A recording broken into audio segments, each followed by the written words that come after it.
Hello, everyone. Welcome back to the Simply Trade Roundup. My name's Annik. I'll be your host for today, as I am every single week, every single Monday, with a special guest, of course. And this one is really special, guys, because we recently went to the NCBFAA conference and I got to have a very important interview. And then we just got to talking afterwards. And I was super interested in her journey. So I thought I needed to bring her back on the podcast, and she agreed. So I am talking about Laura DiBella, and she is one of those people whose story feels kind of both impressive and very real to me. She's built her career through public service, economic development, and maritime leadership, and today she serves as chair of the Federal Maritime Commission. What kind of makes it even more interesting is that her path isn't just about, the titles, but it's also about the opportunities she took, learning on the job and growing into bigger responsibilities over time. I will also touch on some of her achievements in her personal life, which have a lot to do with fitness. And as some of you guys know, I'm into that as well. So with no further ado, thank you so much, Laura, for being here. I appreciate it so much. And I'm very excited to have this conversation. It's good to see you again. Thank you for the opportunity. Of course. No, thank you.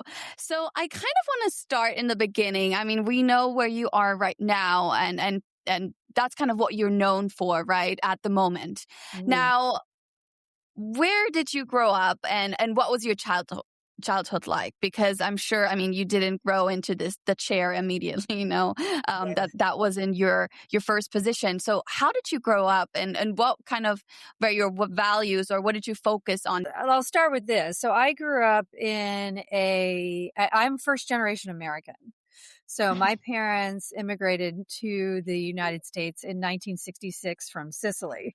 So I was raised in a very old school Sicilian upbringing. And I say that because there was a lot of a sense of pride, a sense of love for this country. There was a lot that came with the opportunities that the United States provided to them, and that was obviously passed down to me. So I'd like to say, the value set that I carry, every day, as far as, love and respect and wanting to serve, stems a lot from that, because even though they both were born, and raised in another country, they're so extraordinarily appreciative of what this country gave to them. And obviously I take that as well. So it started with that. Both of my parents, my father was a machinist by trade. So, worked in all sorts of areas, aerospace and defense and automotive and all sorts of projects. His most notable pieces of work was actually he did the Hubble, the gyroscope housing for the Hubble Space Telescope. So he went from coming to this country with $7 in his pocket, not knowing the language, not knowing anything really, and going to trade school, going to language school at night, and eventually building up his own business into something that was extraordinarily successful. And I got to witness that, which was, I saw the American dream through my father.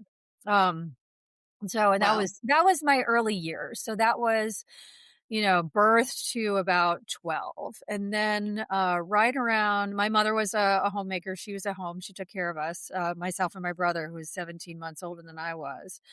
And then in 1992, let's see, I was about 12 years old at the time.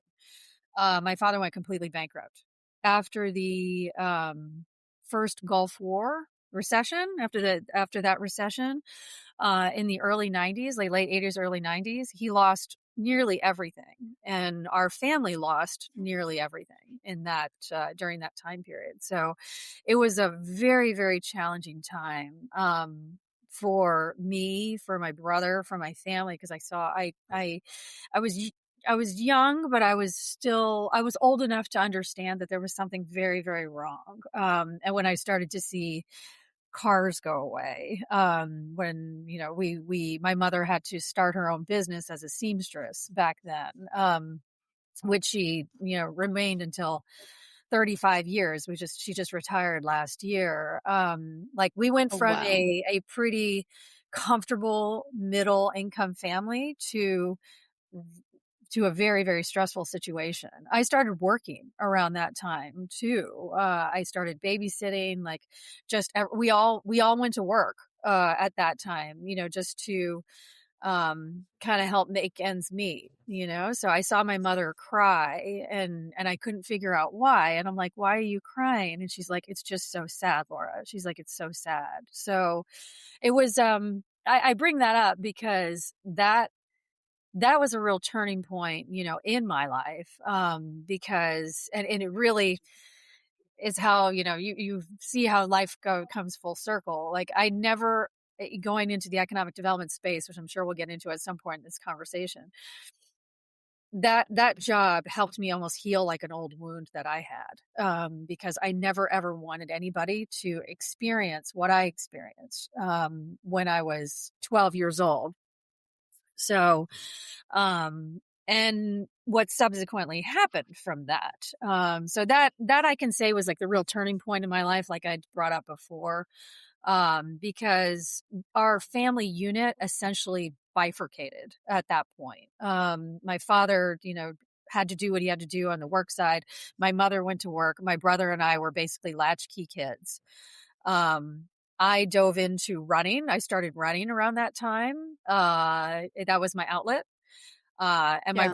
unfortunately, my brother turned to drugs. And he eventually died from drugs 10 years later.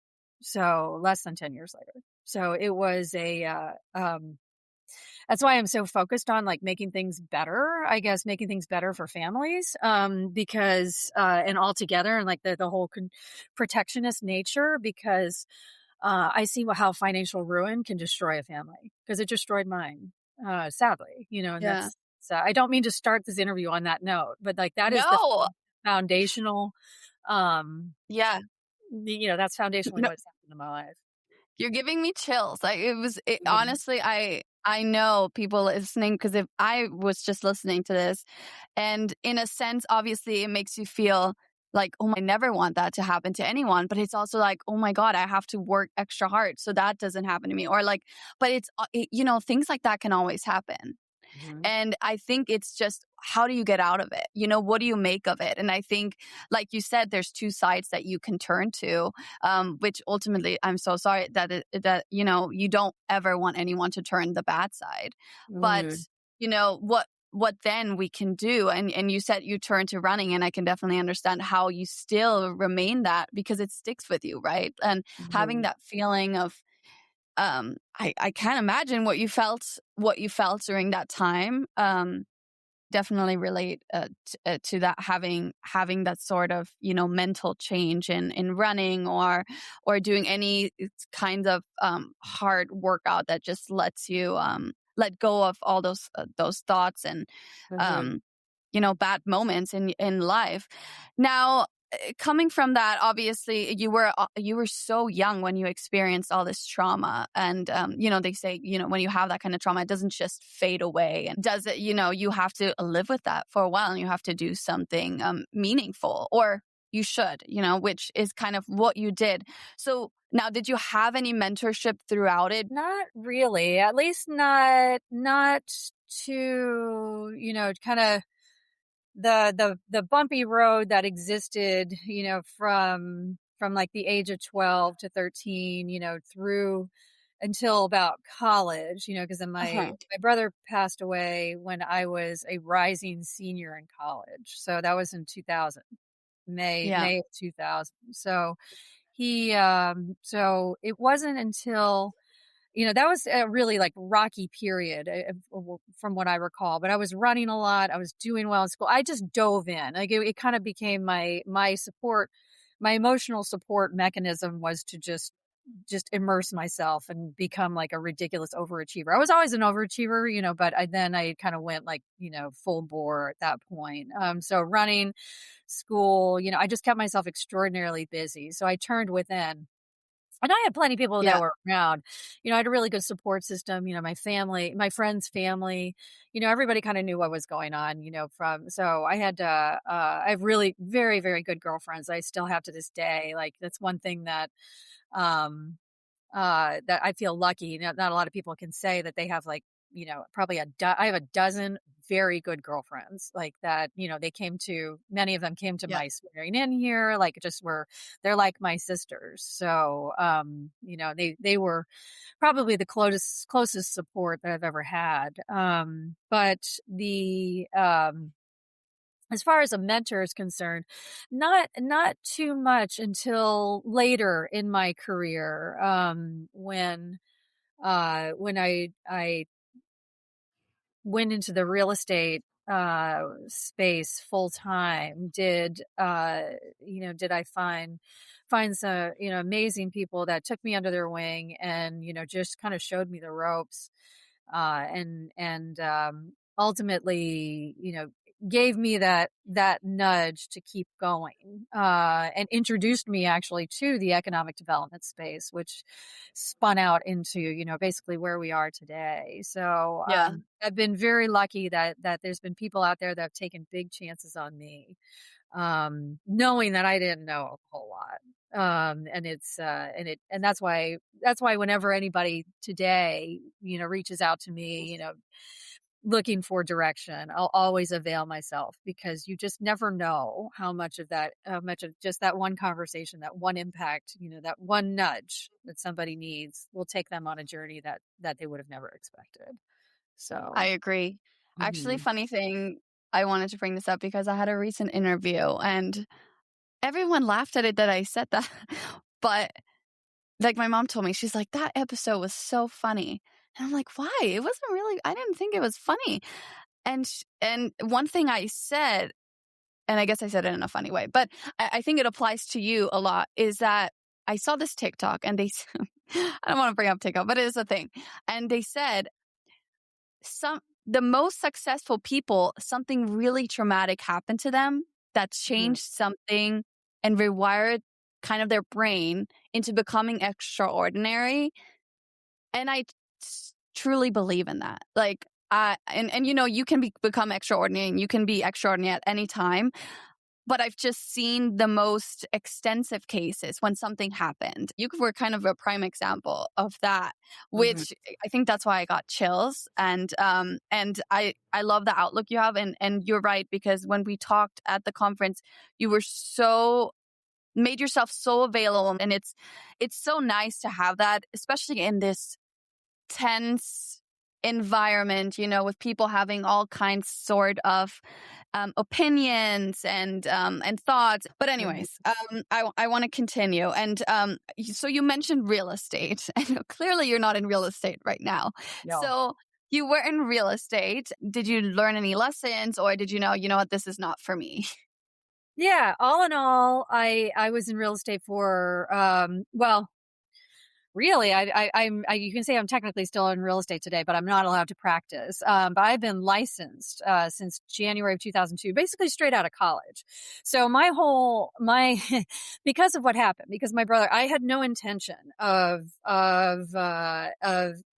going back home after college, after I graduated from University of Florida. I wanted to go big. Like I wanted to go to New York. I wanted to go to Chicago. I wanted to go to California. I wanted to go to a big city. I wanted to go anywhere except for Florida, because I lived in Florida my entire life. So, but then as I mentioned, my brother passed away like right before I was starting my senior year. I was in my junior year finals. I was in the middle of my finals in my junior year in college. And that whole trajectory changed, because my parents needed help. They were a complete mess, so it was, our lives just shattered. So I went home, I don't want to say to take care of them, but to be closer to them, to help them. And my dad was like, why don't you get your real estate license? the market was kind of going up at that time. I was like, you know what? Yeah, why not? I was like, I'll do it. I'll, just have it just in case. And, lo and behold, it turned into a full-time job. I started to pick up some really amazing clients, one of which turned out to be one of my most amazing mentors, Wow. from Hospital Corporation of America. So I was doing healthcare real estate all over the place there. So it was, real estate was the foundation of so much more that has brought me to where I was today. And so from real estate, I was recruited from real estate into economic development, which I did for 5 years, local economic development in Nassau County, Florida, which unbeknownst to me was like the most rewarding job in the world, at the time, because I got to see past the transaction. I got to see what happens after the transaction, kind of the results of your work, your effort, and creating jobs. And like when I said earlier, I was able to kind of heal old wounds, and, when you have somebody come up to you and say, because of you and your team, I can provide better for my family. I can send my child to private school. Yeah. I can send my kid to college. I can do something like that. That was like the most fulfilling thing for me. So I absolutely loved that job, loved every minute of it. And then 2.5 years into the 5, I was appointed port director, and that's when I got introduced. I knew about the port world, but I wasn't really in the port world, like to a real, in an acute sense. But then I really got thrown into the port world there, and then How was just that? found my next love. It was great. It was just so great. The port, it was a very strategic move, because I wasn't paid. I was asked to take on another hat, but they couldn't pay me for it. So, and You still did it. I thought, yeah, and I did it. I did it because I knew what could come out of it. You know what I mean? It was a matter of understanding like the, 3 steps ahead potentially. So Yeah. when I was head of economic development for Nassau County, Yeah. I was one of 67 counties. I was head of one of the 67 counties in Florida. If I was a port director in the state of Florida, I was one of 15. So I went from one of 67. So I had to fight with 66 other people to get the governor's attention, to all of a sudden becoming one of 14. So all of a sudden I went from here to here, like overnight with no pay. And that meant more to me than the pay. Because all of a sudden I was adding to, if you ever listen to Elon Musk, he talks about it. He's like, not necessarily piling on, but, advancing yourself by, finding, corollary activities that, build upon what you already know. Yeah. Seaport development or seaport operations is an extension of economic development. At the end, it's all economic development. It's bringing in, it's enhancing your economy and supporting your economy through waterside asset. So what I saw was exactly that. If I was going to, build out my personal portfolio, having knowledge of seaport operations was going to make me very, very marketable, moving forward. So even though it was supposed to be temporary, it didn't turn out to be temporary. It was 2.5 years. So I wore both hats for 2.5 years, and I loved every minute of it. And did you do real estate on the side, or how did you get Oh, paid no, at no, all? no. I'm sorry. The one of the requirements in any economic development or port job, that I've had, including today, was you have to hang up your license. It's conflict of interest. You Wow. can't be in real estate anymore. So you kind of bet on yourself. You were like, no, I'm going to do this. I'm going to jump full in, and this is what I'm going to do, and I know I'm going to make it far. Yeah. So it was fun, so it's, real estate was always there to fall back on when I was allowed to do it. But the problem is I haven't been allowed to do it in a long time. So it's just, but it's always going to be there. So I keep my license active just in case. Wow. But yeah, so that was the evolution, to go from economic development to the port. And then I went even further into the maritime space, because the Florida Harbor Pilots Association recruited me from when I was port director and economic development director. And then I moved to Tallahassee, Florida to work with them statewide. So I went from, local once again to state. So it was like a natural progression, a natural evolution for me in the maritime space. And then the then the COVID shutdown happened like 3 months Yeah. later. The supply chain crisis ensued, and the whole world turned to maritime. So it was a Right. really, really strange time. And then from there, after almost 3 years of that madness, I was appointed Secretary of Commerce. It's the only reason why I left them, of Florida. So again, another natural progression. So I went from local expertise, local, economic development expertise, seaport expertise at the local level, seaports at a state level, and then economic development at the state level. So it was kind of like what do they call the Russian dolls? There was one after another, Yeah. after another, after another, and you just Yeah. got bigger. And It's now I'm stacked here. So now perfectly it's, for you. I don't know if I can go any further than this. So yeah. There's always enough. Are you looking to Yeah. go further than this? No, no, no, no, no, no. I'm okay. I'm 4 months today. I'm 4 months today, so it's I'm feeling pretty good about where I am. If everything was to end, tonight, I think I can rest my head and say it was a good life. So yeah. I think you've done an incredible job.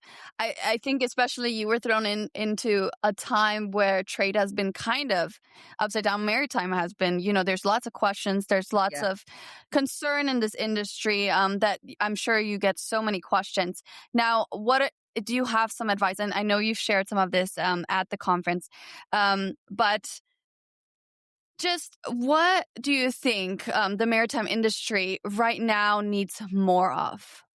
Investment coordination, policy clarity, or what is it? What do you think they need more of right now?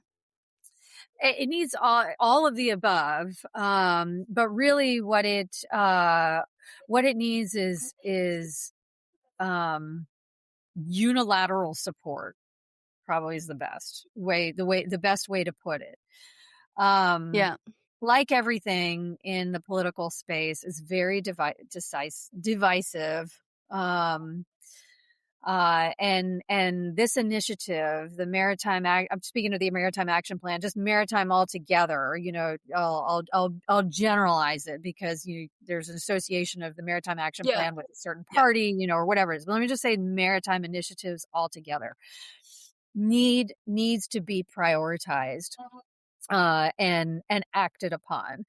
There cannot be any pauses or negotiations because of certain political angles or Right. whatever it may be involved. Like, it should not be a political polarizing measure. It should be adopted, and we should be running mad on this right now. So it's I like to say we're getting there. We are getting there. There's a lot of focus and there's a lot of attention, but things do stall out, because of where we are in the political cycle. So I've Right. said in previous interviews, that we're we only have so much time with this president, and he has made, this a priority, the maritime space a priority. Let's act on this as quickly as possible, because we don't know what the next administration is going to be like. And I sure hope the next administration is going to take this ball. I almost want to say it's unavoidable. The cat's out of the bag. Like, you have to carry this forward. We are seeing how much Yeah. how much the maritime space has been ignored, and has been reduced to a point that is a critical flaw within our country's economic and national security system. So it's something that absolutely positively needs more attention than it has today, and unilateral universal support. Something I also believe is that you're getting the message across by I see it on LinkedIn everywhere, is that you attend all these speaking roles, and And you said it, you say yes to everything. And I believe it because I think you've been at like 10 events the past week that I've seen on LinkedIn, speaking and, sharing your information, getting it out there and making people feel more at ease. People that, feel a little maybe out of hope right now or not knowing what to do, but just kind of trusting your path and trusting where you want to take this to make this, a safer, kind of more clear for the industry. Yeah. So, okay, we're running out of time because I know you guys, listeners, probably don't want to be listening 40 minutes. No, wait, actually, I would want to listen to this much longer, but I also know that you guys don't have time for this, and trade is an ongoing thing that, we're working late hours nowadays. So, if you did listen to the entire episode, thank you so much. And Laura, I want to thank you so much for coming on and sharing. Truthfully, I mean, your story is incredible, and it's even more incredible to see now where you came from and how you made this journey up. And it's inspiring to me as a young individual in the industry trying to climb the ladder, but also not sure what ladder and where and what my path is exactly. But taking any opportunity that I can get, to get to where I want to be, because I know I want to be, somewhere good. TBD on that. But also it's not clear. The path is never clear. And I know it's probably also not clear for you. You just said it. If it would all end today, I would be, very content with what I've done. But you also have something to fall back on always. It's your real estate license. And then you have people that support you. You have your friends from, a long time ago. And I think that just shows what your character is and what kind of person you are, because not a lot of people can keep their friends that long. So I want to thank you so much. And I'm inspired, and I'll probably reach back out to you at some point and be like, hey, Laura, can you help me out? I don't know what to do in my life. Thank you. No, you were seriously so good. And I hope, to the listener, I hope you enjoyed this episode. I did. I know this is one of my favorite ones I did recently. So thank you for listening. We'll be back next Monday. And Laura, thank you. I hope you have a great week.